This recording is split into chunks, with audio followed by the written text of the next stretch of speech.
So hey, welcome. This is Jonathan Fisher. I'm here with Ian, goes by Lego Pizza, and Yo, we're going to talk today about the Monohan deck and a round five match that Ian played at Gen Con, third day of Gen Con.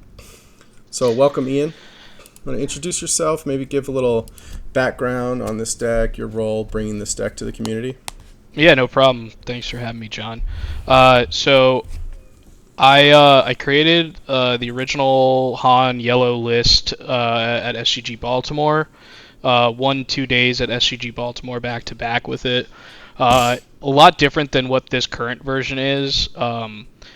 I took the original version to the first 2 days of Gen Con, kind of went like 4-3, never made the top cut those 2 days. The deck did Yeah. okay, but I wanted to change some stuff up after like people understood a little bit more about how the deck operated, and it wasn't as much of a secret. And Mm-hmm. through our fellow testing partner at the Bothan Network, Frank Myers, he had suggested putting in a Rebel package and just going a little bit more aggressive. And it worked out really well. I ended up going. I was 5-0 or 4-0, and ended up I have this matchup that we're going to go into, and then I ended up top aiding that event. So that Yeah, and was, you did a really good video with Loopy, right? You did a masterclass video on this. yep, I did a masterclass video with Loopy on Yellowhan in general. We kind of went over the different iterations that I had come up with, and also Troy, who crushed Gen Con day 1 and 2 with his version Yep. of Yellowhan, which is a slightly different version of it as well.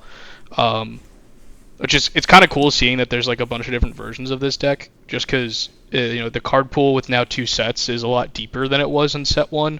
So there's a lot of cunning cards, even though Yeah. we're restricted in only having cunning and heroism cards. There's enough to be able to build the deck in a way for whatever tournament you think, whatever meta you think is going to be at the next tournament you're going to. Yeah, so I'll link to that video in the description so people can really get a deep dive on your thoughts and Troy's thoughts on the deck. But just for people, watching this video, what are some key elements of the deck as we have it here on the screen right now? Yeah, so the matchup that we're going to be going over is myself playing against Yellow Sabine uh, player, and Mm-hmm. I think it's a good matchup to look at just to see how aggressive this Han deck can be, because it is going up against another aggro deck, and you're going to be able to see that type of aggro versus aggro race, which is actually really skill testing in this game. And I think it's definitely a place that players might be able to level up their game by seeing like competitive games analyzed with that kind of Yeah. lens. Yeah, for sure. I mean, that's what one big thing we're trying to offer here with this content is to go through one of your tournament matches and really get some expert insight into what's going on in your head, what you're thinking about. So I think that's what people can look forward to here. Yeah, when you say it gets aggressive, even when I look at like C3PO, Bodhi, Cantina Bouncer, Tech with 2 power, those are cards that don't look like they're going to kill me fast. So, but you're going to show us in this match how aggressive it can be, right? Yeah, I mean, it definitely, when you look at it from a deck laid out like this, it doesn't kind of appear to be as aggressive. But when you actually crunch the numbers, there's a lot of pump spells in this deck. So there's 2 Hot Shot Blasters, there's 3 Surprise Strikes, there's 3 Fleet Lieutenants, there's 3 Cunnings.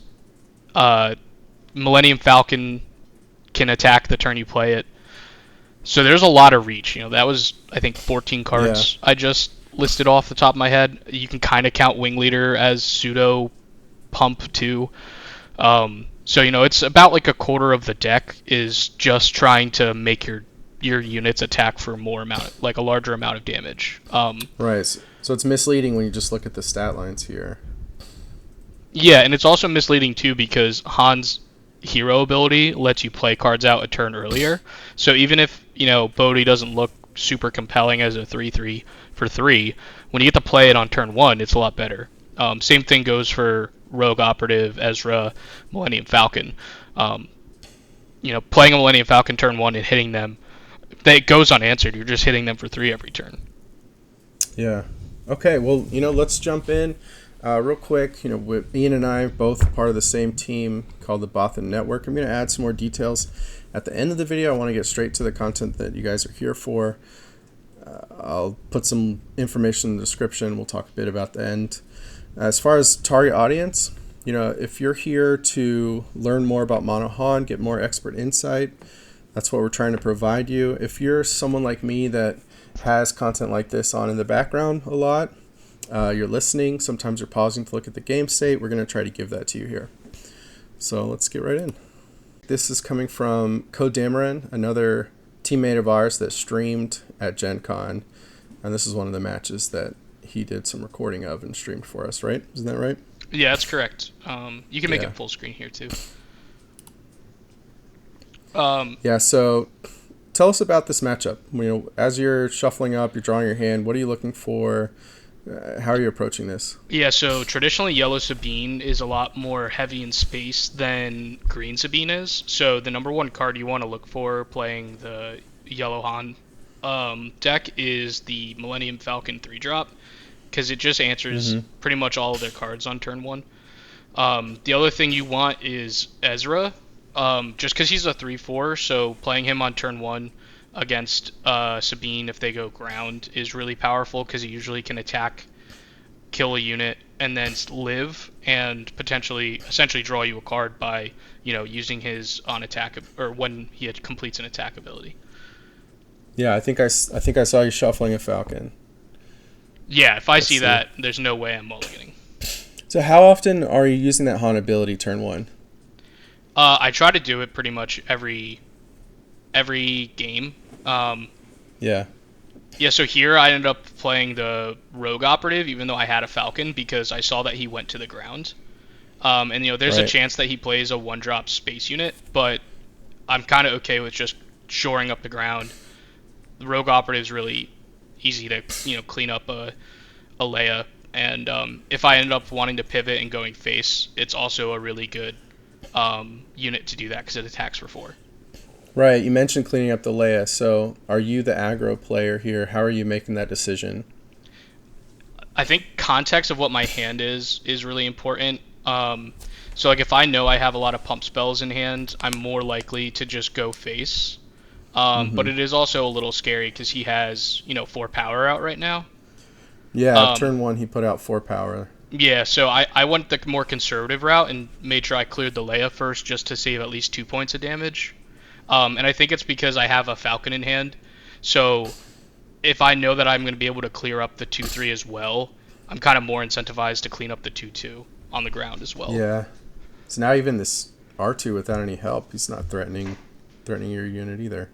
Yeah. I was really confused at why the R2 play happened. I wasn't really sure what he had. I agree, because I'm wondering what he's going to do with the rest of those resources. Yeah. Let's see. So yeah, our opponent played Cartel Spacer, R2, and that's a surprise strike to your base. So now Sabine's at 1, you're at 6, right? Yeah, so I think I'm clearing up the math here on my life total. So I think he just has the Sabine pings on his base, and then I cleaned up the Cartel turncoat, drew a card, and then he took initiative. Yeah, so he's thinking he can attack your life total. It's your job to prove he can't, looks like. Yeah, I mean, if he surprise striked into the Falcon, I'm pretty much happy if that happens. And then I guess I had initiative, I'm sorry. So I ended up just playing a wing leader here because this is the point where it's the Sabine flip turn, and now he can't really flip the Sabine right away. So he can't go and set up for like a Darksaber play. That's the main reason that I would do this here. Not all of the Right. yellow Sabine decks are going to be playing Darksaber, but I still think this is like a pretty good, if you have initiative play to do against a Sabine player. And you can just wait to attack with the Rogue Operative, and if you get your beats in with like the Falcon here, just kind of waiting to see what he does, and just holding the Rogue Operative to be the last action that you do. Um, So he's pinging. Are you willing to pass? Are you gonna pass to him and let him have initiative if he wants it? um, I don't think so. I think that when I have that much space presence and there's nothing there, I think it's on him to answer my aggressiveness with his own. And so Okay. I Okay. chose to just make sure I got my damage in here. I didn't really want to pass. I mean, you Yeah. can pass like once or twice here, but the result is always going to be the same thing. He's going to play cards before he flips the Sabine, which is just going to end up you either not getting the 6 damage in, or the same thing would happen is that he doesn't deploy the Sabine, or he plays a K2 first, and then you're kind of incentivized to attack anyways, to his face, because killing the K2 isn't great. The Rogue Operative dies, and he still gets to flip the Sabine. Okay. So the opponent now has his flip Sabine. He's got K2, R2. You've got 10 on your base. I have 12 He on my base, and has. he has 12 on his. And also, Okay. I had a Cunning in hand, which is another reason to just go face and not worry about There we trading. go. Yep. Yep. Okay. So you both have 12. So now that represents 6, 10 from him. So 15 from your attacks on the board. Is that right? Yeah, 5 in space and 8 on the ground, so 13 actually. 8. Okay. And then you've got Han Oh, I know ability. it's more than 8. It's 10 just on the Rogue Operative, because Yeah, so 15. yeah, Okay. 15 So here total. comes 10, 22. So he played a Fleet Lieutenant. He just got 3 damage on your base. I don't know. I mean, it looks like he's not going to be able to keep up. He's got all his damage is coming from too many sources to have enough actions here. Yeah, I Is what mean, I'm seeing. the Cunning is pretty backbreaking against these aggressive decks. If you Yeah. ever have it, you get to just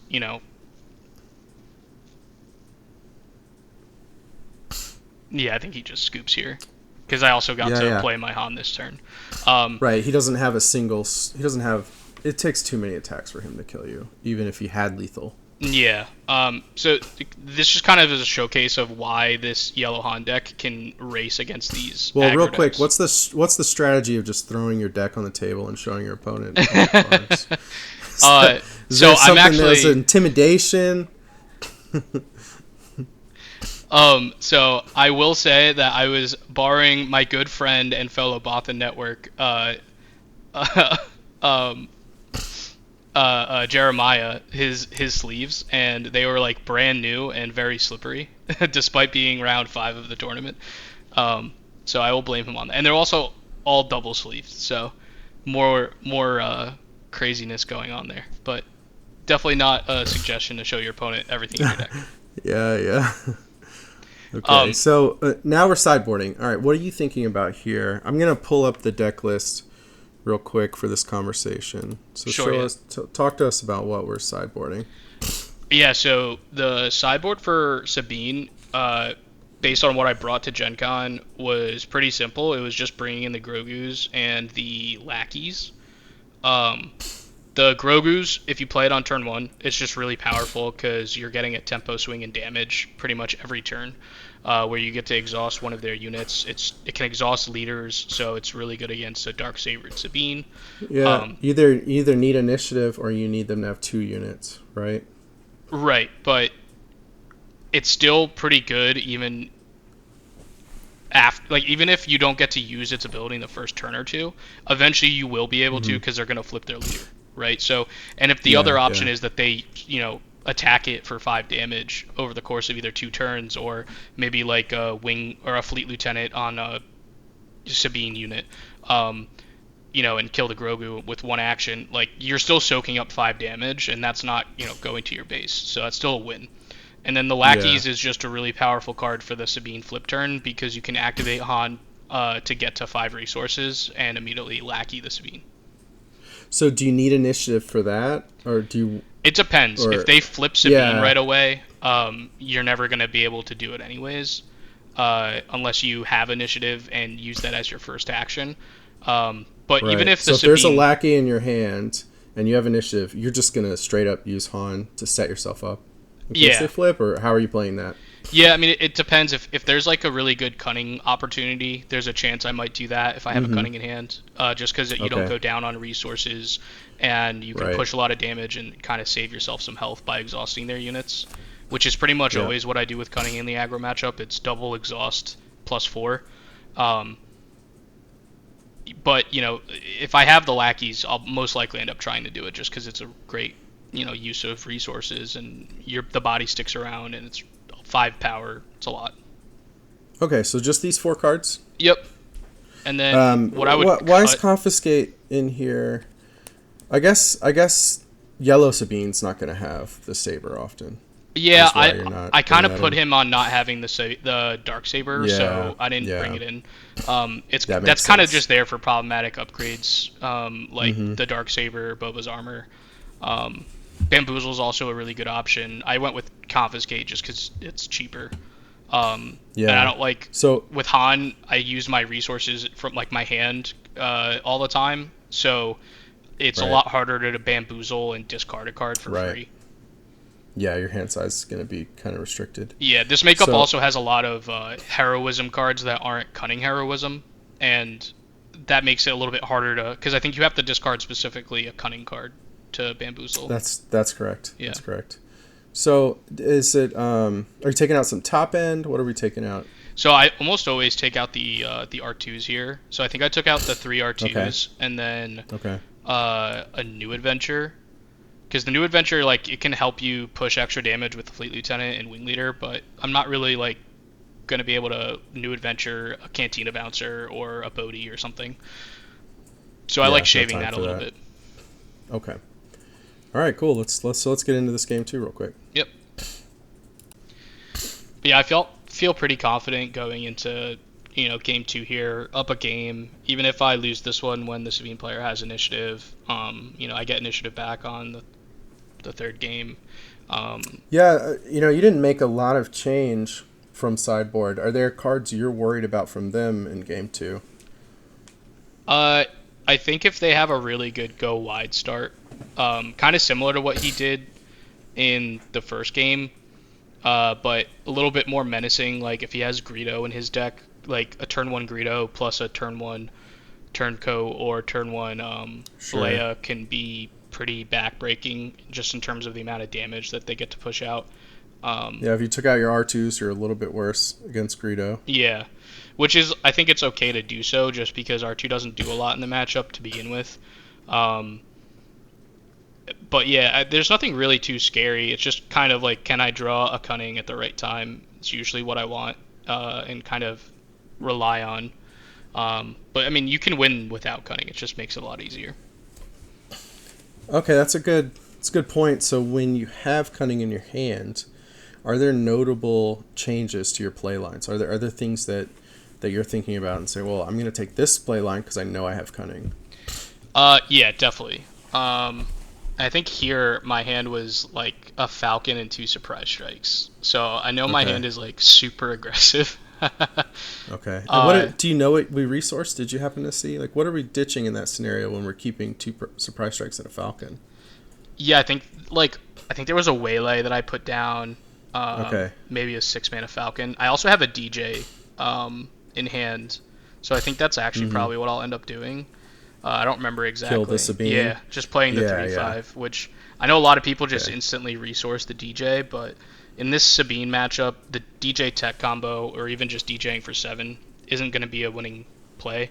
So Yeah, so even at the with your starting hand, you had the foreknowledge from the experience in this match to keep that DJ yeah, in case you wanted it here. yep. And then I ended up drawing an Ezra the next turn, which I probably would have played the Ezra if I had it the turn prior.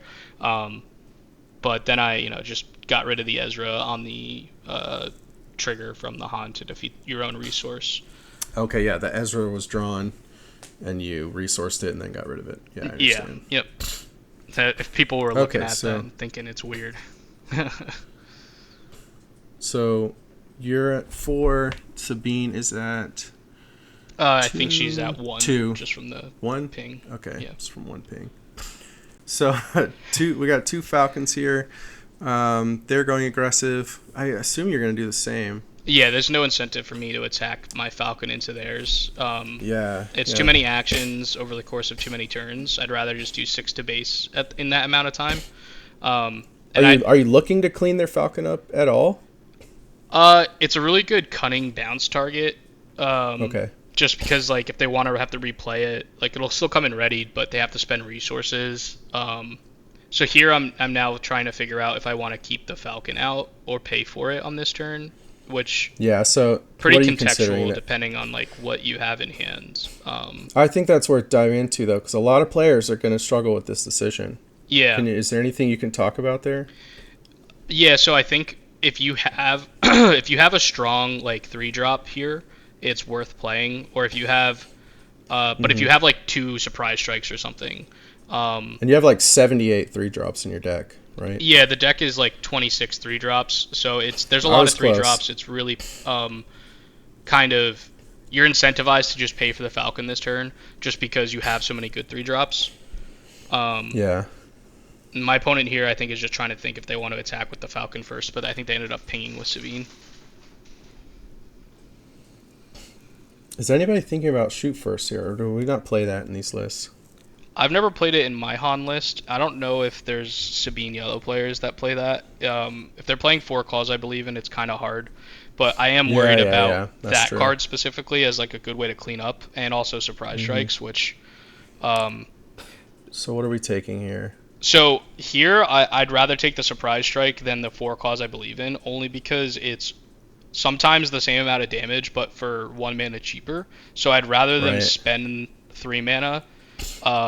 Especially if they're not playing like a unit, where you can kind of sneak in the 3 damage from a surprise strike a lot easier.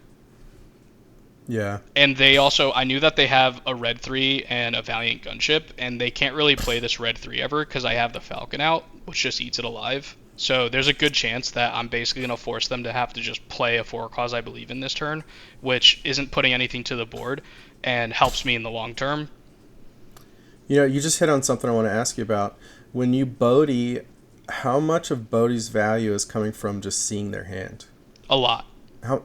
Yeah. I'm a big proponent of being able to play around what makes sense, but if you can ever make it an easier decision by having cards in your deck that lets you see your opponent's hands, especially if it takes cards out of it, it's really good.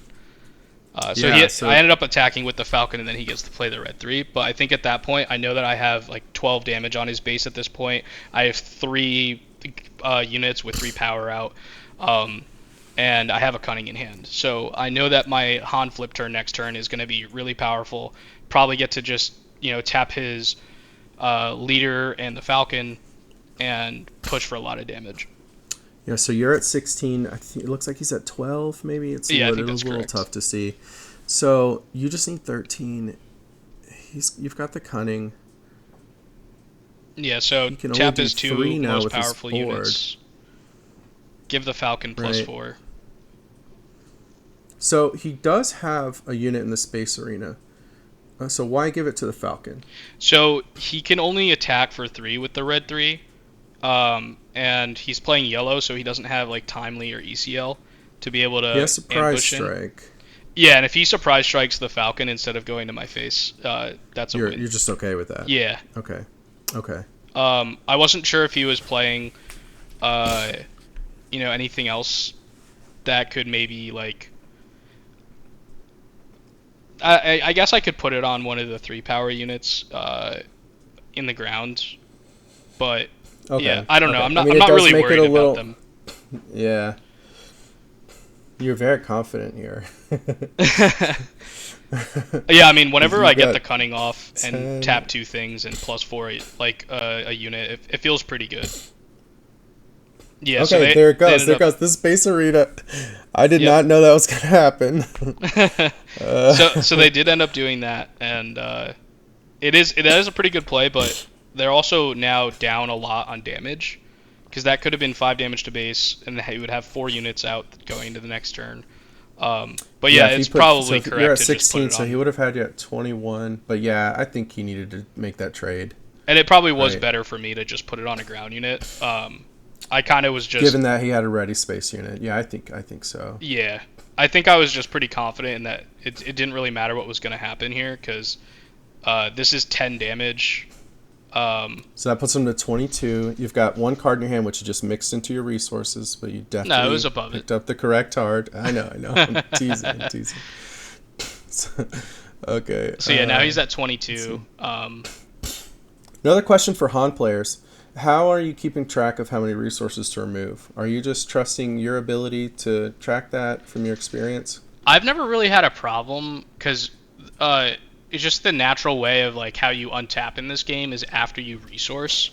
So Yeah. if you activated Han or you attacked with Han, he's going to be exhausted. So it's pretty easy to know if you have to defeat something. But I think for me, it's did I do it twice or did I do it once? Especially So on the you'll flip only ever turn. do it twice one time, and that's when you go from five Right. to seven. So another good way to know is Yeah. just look at your opponent's resources because they're not doing any of those Yep. shenanigans. So Exactly. way If to they're not good way to ramping and keep you they're honest. resourcing, yeah, exactly. All right, so you're both at 6. You're being honest. Looks like you didn't scam him here. So he's got 5. So he's putting you to 21. I know he was at 12 and you did 10. So he's at 22. Now he's at 26. What kills you? Does anything kill you here? He's got 3 resources, just a Sabine. No, I don't think so. I don't think so. A 4 cost could do 4 and then 3.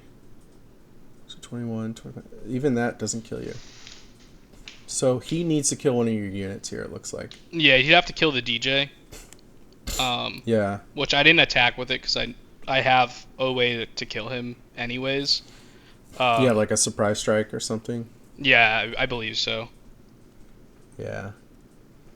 I think he might just So concede here. I don't remember. if he doesn't have a way to kill a unit, then I think the writing's on the wall for him.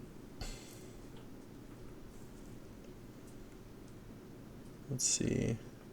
He might be thinking about what to have for breakfast because that's probably It's on his pretty plate. distracting. Oh, yeah, Yeah, he just okay, we're good. concedes. Yeah, and you can see Yeah. the surprise strike in my hand right there. You showed it to him. I No, didn't. you I think didn't. I think I You might have didn't? just said Okay. something. But Okay, you're a gentleman. All right. Well, okay. I mean, that's it for the match. 19 minutes. It's quick. It's always that quick. against another aggressive deck, it definitely feels like it's going to be that quick. It's either you kill them really fast or they kill you really fast. The only time it'll go longer is if there's has to be a game 3, like you go 1-1 and trade. But Yeah. even then, it's probably like another 5 to 10 minutes. Definitely enough to get a bathroom break in the middle of the round. So you did 3 days at Gen Con. What was your record day 3? So day 3, so that was round 5. So then I was 5-0. And then I ended the tournament 5-1, and then I conceded to Frank in the last round because I already knew I was the 3rd seed going into the last round. So I knew that even if I won, or even if I lost, I would still be in the top 16 and get a playmat, and that's all I really cared about.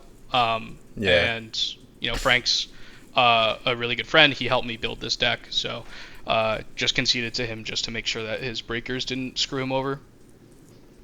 So 5-1, maybe 6-1. And coming out of that weekend, I know going into day 3, you and Frank worked together to come up with the Rebel package. Frank threw the idea out there. You guys ran with it, tested that night. Coming out of Gen Con, what are you thinking about next for this deck that you can share with folks that are excited to play this? Yeah, so I think this is my preferred way to play the deck now, especially if there's more control decks lying around.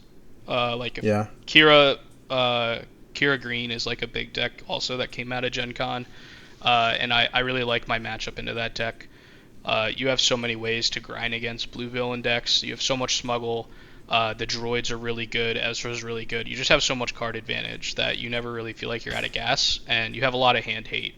You have the sparks in the sideboard that you can bring in. Um, Bodhi in the main deck. Cunning can randomly discard. Yeah. I do I think mean, though. I play Villain Control, and I can say, like, when I try to drop Sentinels, I'm always fearing your bounce. I'm scared. You can just clear it out, no problem. You can always rip something out with Spark. I have to play around the DJ, or you're just gonna. I'm not even gonna be able to flip my leader. You're gonna shut me down. It is difficult to play against. Yeah, I think the DJ plan is like your main plan against those kind of decks, and not necessarily Tech DJ, just because that's pretty disruptible, but just DJing on the Han flip turn when you get to 7 mana Right. after you attack is usually good enough to stall. It stalls Vader the following turn. It can stall leaders that deploy at 6, like Iden, Cad. So it can be really backbreaking. And if you ever have the second DJ and just chain it turn after turn, it's pretty unbeatable. Yeah, I don't really want to talk about that. It's very triggering. Yeah, I'm sorry. I'm sorry. Yeah. But there is Yeah. some sideboard changes that I would like to do going forward. The final showdown was kind of just like a sneaky card that Jeremiah had suggested because he thought it would be good against the control decks. I didn't end up playing any control decks that day, so it never came in, and I haven't really tested it. But I think playing things like Kira in the sideboard could be good. I don't really think I need the confiscates, and I think going up a third Millennium Falcon 6-drop in the sideboard is really good too. That card has impressed me a lot. It's just Yeah. Go and dig into that, because that comment surprises me. That you, where are you bringing it in? so I want that in against any deck that is weak in space. So those Kira decks pretty weak in space. Palpatine pretty weak in space. Um, Generally, I've found that is a really good finisher that lets you just you know put out a 5 power ship. Uh, a lot of times, you could be empty-handed and do it, and your opponent's not going to expect it just because it's coming from the smuggle row. The other thing that I really like about it is that against decks that are really good at killing Han leader when I flip him, it's the ultimate pivot plan. When I Right. activate Han, resource up to 6, deploy Han, he gets killed immediately. Now I have like a really good backup plan of just playing the Falcon. Yeah, and I know even like set one, Han Green, that was a big part of the deck. What are you going to do when they shut down your leader? You can't just U-wing. You need to have a 6. So that makes sense. Yeah, so it's And really not, good. it in sounds those like matchups. you're not answering any particular cards by going up to a third Falcon. You're trying to exploit a weakness. Yeah, exploit a weakness and then also shore up my own weaknesses. Of like my leader can be vulnerable certain Okay, turns. that's right. So they're weak in space and they're good at killing your leader. So this is a great card for you. Okay. Yep. Nice. One of the other All things right. too that I think going forward might be something that I would look at changing is just the sneak attack new adventure plan. I've won a lot of games with sneak attack fleet lieutenant for 5 damage, Right. but it's not super consistent. It's like a random 2-card combo that when you draw it together, it's really good. But a lot of times you have to resource one of them, and that can be a difficult decision. Usually you just resource the sneak attack because the fleet lieutenant has a little bit more value. But Right, on its own. yeah, exactly. But when you top deck 2 cards and it's sneak attack and fleet lieutenant, you feel like a genius. So. Okay.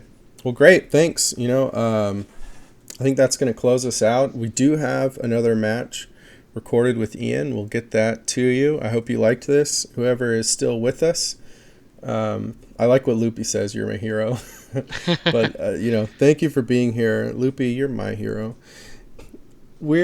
I just want to talk a little bit about Bothan Network. For anyone that's still here, we do have a Discord. We have a public-facing portion of our Discord where you can come hang out. We do a lot of play testing in our public voice channels. You come get some matches with Ian, and just kind of hang out with us. We're trying to create more of a meritocracy vibe kind of environment here, where if you're enjoying spending time with us and you show some success in tournaments, we want to bring you into the next layer and work with some of the people that are members of the Discord. So that's kind of how it works for us. We'd love to have you there. The link will be in the description, and we'll get this next video out to you as quick as we can. Thanks, everyone. Thanks, Ian. Yeah, no problem. It was a lot of fun, Jonathan. Thanks for putting this together, and definitely looking forward to the next match. That one's a real grind. Yeah, this is great. I'm looking forward to it. We'll do it soon. All right. Bye. See ya.